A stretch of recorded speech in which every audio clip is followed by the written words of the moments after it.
Hey there, and welcome to the Contentment Creator Podcast, the show designed especially for creative entrepreneurs just like you who are committed to a beautiful life that's rooted in courage and contentment, and that's blooming with creativity and prosperity. I'm your host, Ellen Broen, a certified life coach, a singer, a mother, and a lover of alliteration, dogs, and deep conversation. This show is designed to become a part of your daily routine to help you, fellow contentment creator, dig deep, to clarify your life vision, catalyze your creative flow, and fuel your entrepreneurial fire in just a few inspiring minutes each day. Each Wednesday, we talk about community, and today's episode is all about how to build social lives that support our individual and shared needs. When we get married, it's easy to fall into the we of it all. We merge finances, we make decisions together, we even start RSVPing as a unit. And while partnership is all about building a life together, it shouldn't mean erasing the independent social lives that we had before we said I do. Yet many couples struggle with the balance of our friendships versus my friendships, leading to either enmeshment, where you do everything together, or disconnection, where you live in separate worlds. The reality is, strong marriages thrive when both partners have both individual and shared friendships. Individual friendships give us the space to be fully ourselves, to talk about our passions, vent about our stresses, and bring fresh energy back into the relationship.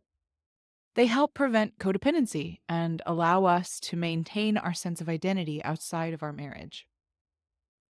This ties into the importance of individuation, the process of maintaining a strong sense of self within a relationship.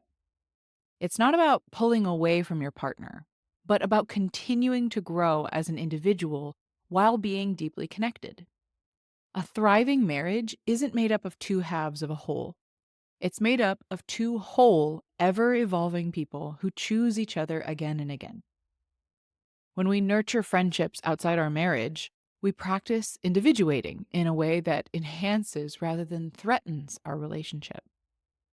If you've ever known or been the couple that only does things together, you know how suffocating that can become.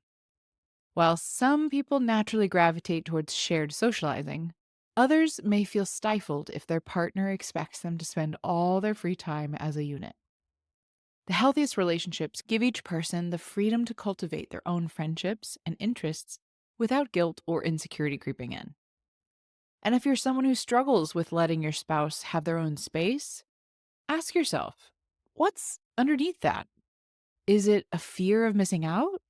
A worry that distance will create disconnection?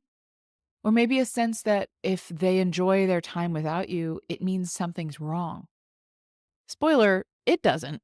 Space can actually increase desire and appreciation for each other. Of course, not all friendships are created equal. Some friends will uplift your marriage, while others unintentionally cause strain. Maybe one friend always makes snarky comments about your partner, or another constantly encourages behavior that just doesn't align with your values as a couple. Choosing who you spend time with as a couple matters. When building shared friendships, look for relationships that respect your partnership and don't create division between you. Support both of you as individuals, not just one person in the relationship. And bring joy, laughter, and shared experiences into your life. And if you find that you and your spouse have completely different social styles, one's an extrovert and the other an introvert, it's just about compromise. Maybe you plan group dinners with a few key couples, but also honor quiet nights in. Maybe one of you has a tight-knit circle of individual friends, while the other enjoys more collective gatherings. There's no one-size-fits-all approach. It's about finding the rhythm that works for you both. Creating agreements and holding intentional conversations about social rhythms in marriage is key to ensuring that both partners feel supported, connected, and free to maintain their individuality. Here are a few practical tips to guide these conversations and set agreements that work for both of you. 1. Set a time for the conversation, not in the heat of the moment. Discussions about social needs and boundaries are best had before resentment builds.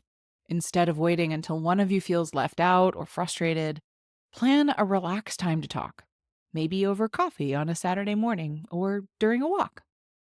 Make it a collaborative conversation rather than a reactive one. 2. Start with individual needs and social preferences. Each person should get a chance to express what they need to feel fulfilled socially. Some guiding questions might be, how much social time do you ideally need in a week or a month?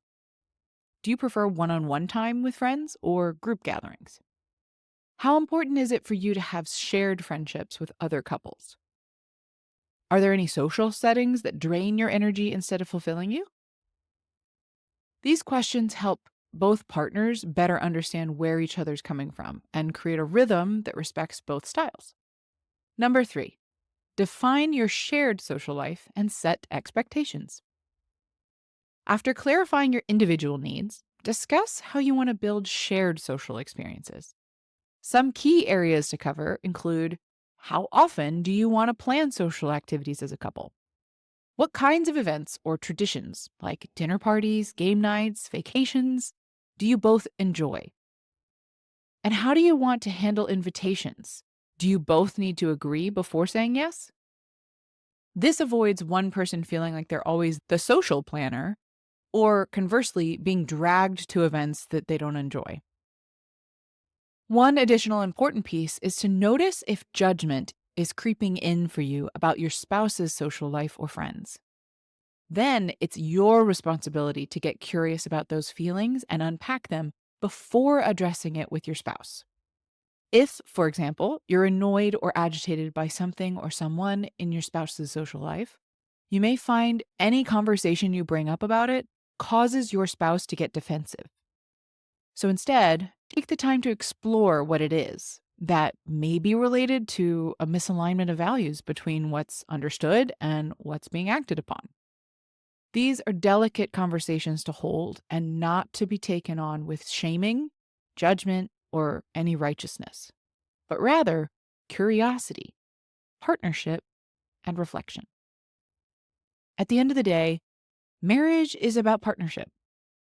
When we nurture both our personal friendships and shared community, we create a marriage that isn't just loving, but also deeply supported and enriched by the people around us.